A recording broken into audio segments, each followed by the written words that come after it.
Shalom Elohim, haleluya, puji nama Tuhan. Semangat pagi Bapak Ibu Saudara yang dikasihi Tuhan kita, Yesus Kristus. Jumpa lagi bersama saya Pendeta Samuel Mabuntu dalam Renungan Pagi ke 2549 hari. Renungan pagi ini mengudara, puji Tuhan. Bapak Ibu Saudara yang dikasihi Tuhan, sebelum kita membaca, mendengarkan, dan merenungkan firman Tuhan hari ini, mari kita berdoa, minta pimpinan Roh Kudus. Kita berdoa. Bapa di surga, berbicaralah kepada kami semua.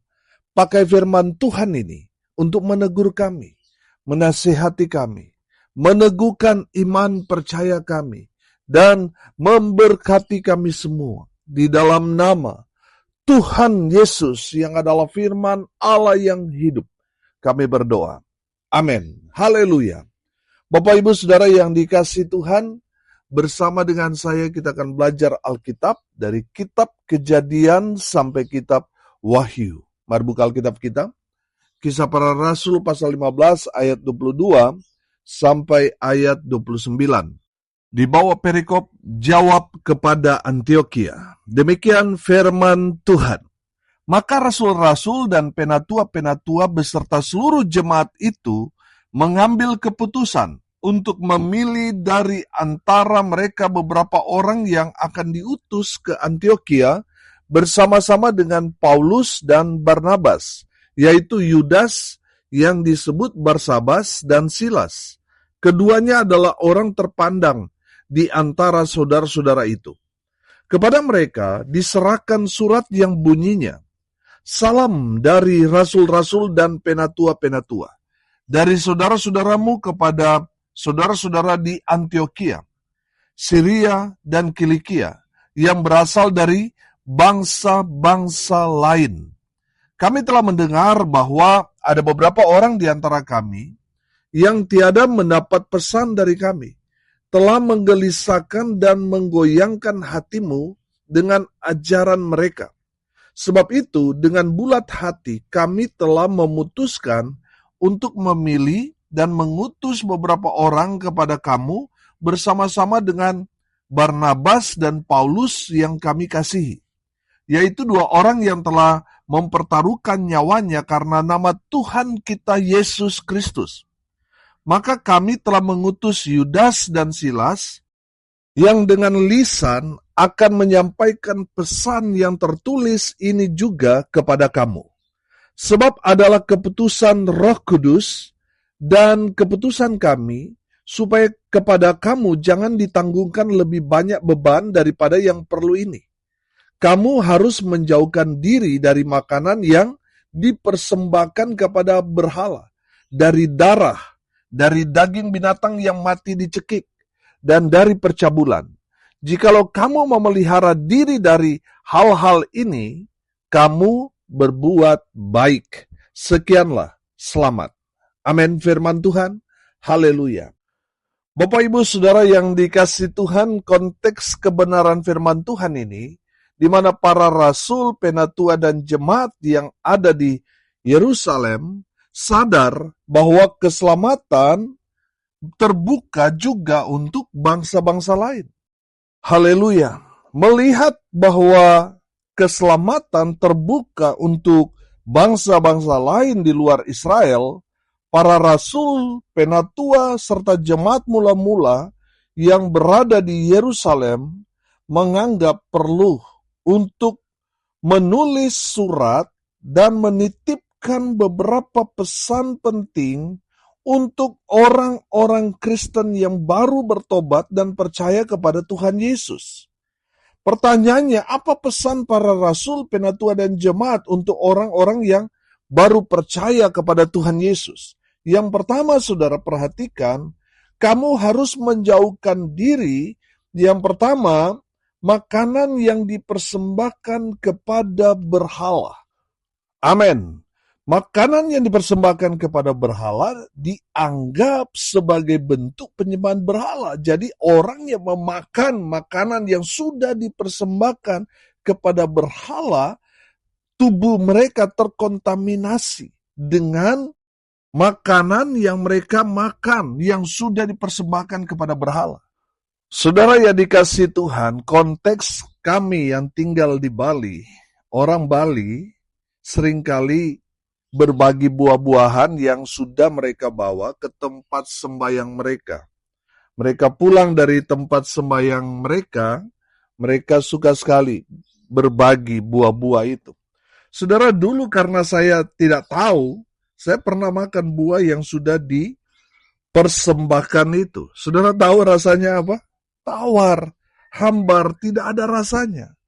Saya pernah menanyakan kepada orang-orang, kenapa buah yang sudah dipersembahkan itu, ketika kita makan tidak ada rasa. Ada yang bilang, oh rasa manisnya itu sudah dimakan oleh sesembahan mereka. Bapak Ibu Saudara yang dikasihi Tuhan, dalam kehidupan kita bermasyarakat, tentu kita harus bertoleransi. Bisa saja buah yang dikasih kita terima, tapi kita tidak boleh makan. Atau kita beritahu kepada mereka bahwa kita sebagai orang percaya, orang Kristen, tidak boleh makan makanan yang sudah disembayangi, sudah dipersembahkan di tempat ibadah mereka. Nah, saudara yang dikasihi Tuhan, kita beritahukan juga kepada mereka, kalau mau ngasih makanan buah kepada kita, orang percaya, kasih yang belum disembayangi. Amin. Supaya kita saling menjaga, kita tidak berdosa, mereka juga tidak berdosa dalam hal memberi kepada kita. Nah, saudara yang dikasihi Tuhan, makanan-makanan yang sudah dipersembahkan kepada berhala, kalau kita makan, itu secara otomatis akan mencemari hidup kita. Makanya firman Tuhan dikatakan, kamu harus menjauhkan diri dari makanan-makanan yang dipersembahkan kepada berhala. Saudara, saya menangkap di sini bahwa kehidupan kita orang percaya, jangan rakus, saudara. Jangan main hajar-hajar saja. Kita harus benar tahu asal-usul dari makanan ini. Jangan sampai makanan yang sudah dipersembahkan, itu akan membuat kita mencemari diri kita sendiri. Saudara yang dikasihi Tuhan, mari kita lihat dari sudut pandang para rasul, penatua, dan jemaat. Kenapa mereka menganggap bahwa pesan-pesan ini penting untuk disampaikan kepada jemaat-jemaat yang ada di Antioquia atau dimanapun mereka berada? Karena mereka mungkin banyak melihat, banyak mendengar bahwa masih ada orang-orang Kristen yang hidup dengan cara-cara orang-orang dunia yang mencemari hidup mereka dengan memakan makanan persembahan kepada berhala. Bapak Ibu Saudara, firman Tuhan ini mau mengingatkan kita. Jangan memakan makanan yang sudah dipersembahkan kepada berhala. Yang kedua, kamu harus menjauhkan diri dari darah. Ayat 29, Saudara, baca. Kamu harus menjauhkan diri dari makanan yang dipersembahkan kepada berhala, dari darah. Saudara yang dikasihi Tuhan, kenapa kita tidak boleh makan darah? Saudara, buka Imamat, batasi firman Tuhan ini, buka Imamat 17, ayat 10 sampai ayat 14. Di bawah perikop larangan tentang makan darah atau bangkai. Demikian firman Tuhan. Setiap orang dari bangsa Israel dan dari orang asing yang tinggal di tengah-tengah mereka, yang makan darah apapun juga, aku sendiri akan menentang dia dan melenyapkan dia dari tengah-tengah bangsanya. Karena nyawa makhluk ada di dalam darahnya, dan aku telah memberikan darah itu kepadamu di atas mezbah untuk mengadakan pendamaian bagi nyawamu. Karena darah mengadakan pendamaian dengan perantaraan nyawa. Itulah sebabnya aku berfirman kepada orang Israel, seorang pun di antaramu janganlah makan darah. Demikian juga orang asing yang tinggal di tengah-tengahmu tidak boleh makan darah.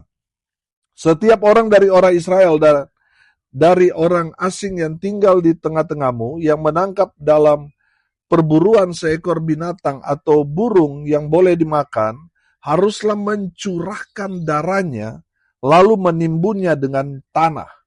Karena darah itulah nyawa segala makhluk. Sebab itu aku telah berfirman kepada orang Israel, darah makhluk apapun janganlah kamu makan.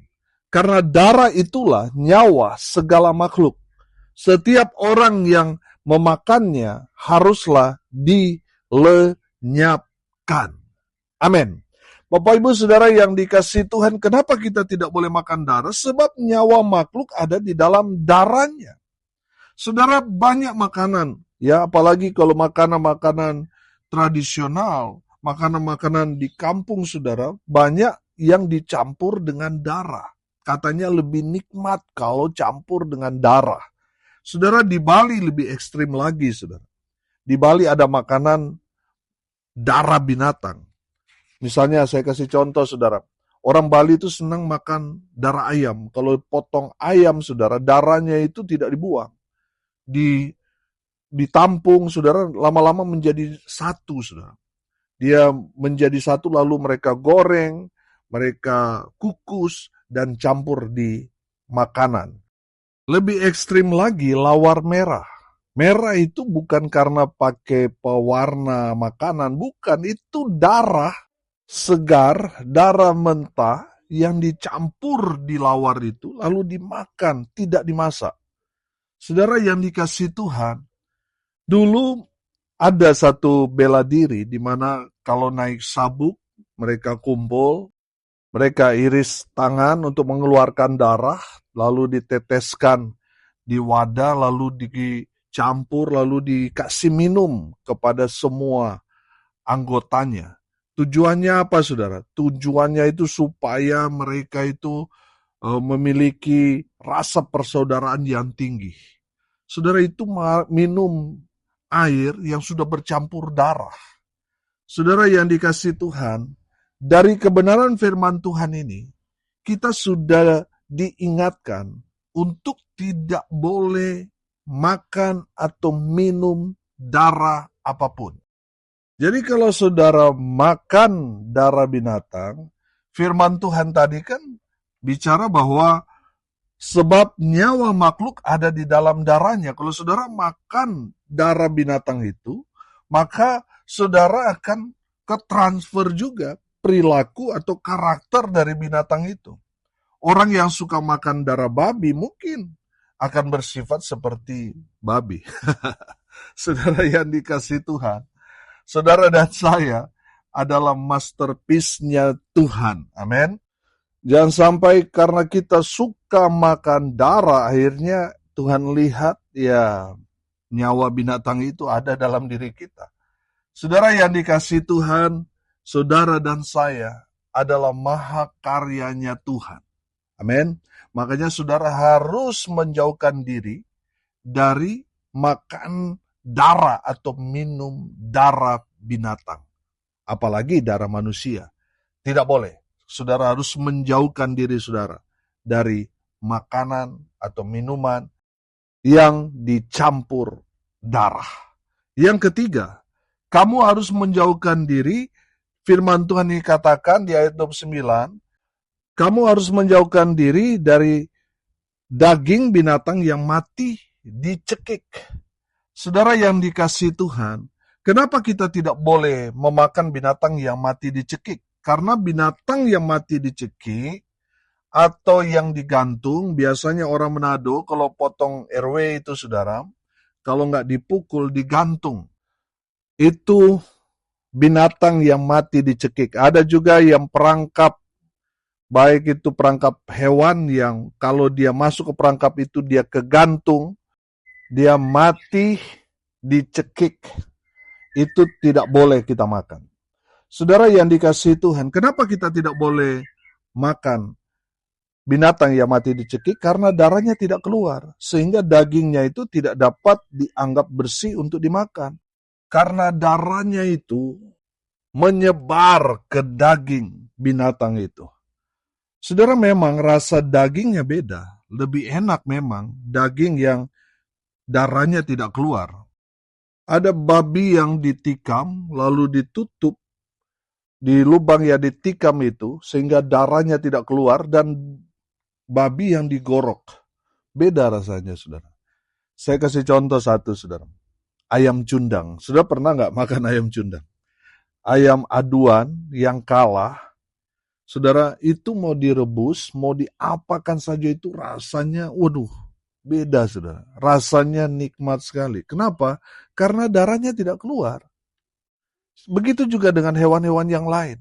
Kalau di Manado itu banyak, saudara, binatang-binatang yang mati dicekik, saudara, seperti tikus, seperti perangkap-perangkap binatang yang lain. Saudara, itu banyak kan mereka itu mati dicekik.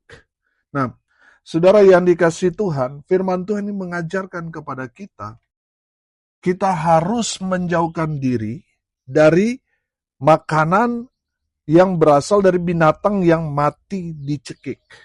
Karena apa, saudara? Karena kalau kita makan, kita jadi berdosa atas diri kita sendiri. Makanya saudara, jangan memakan makanan berasal dari binatang yang mati dicekik.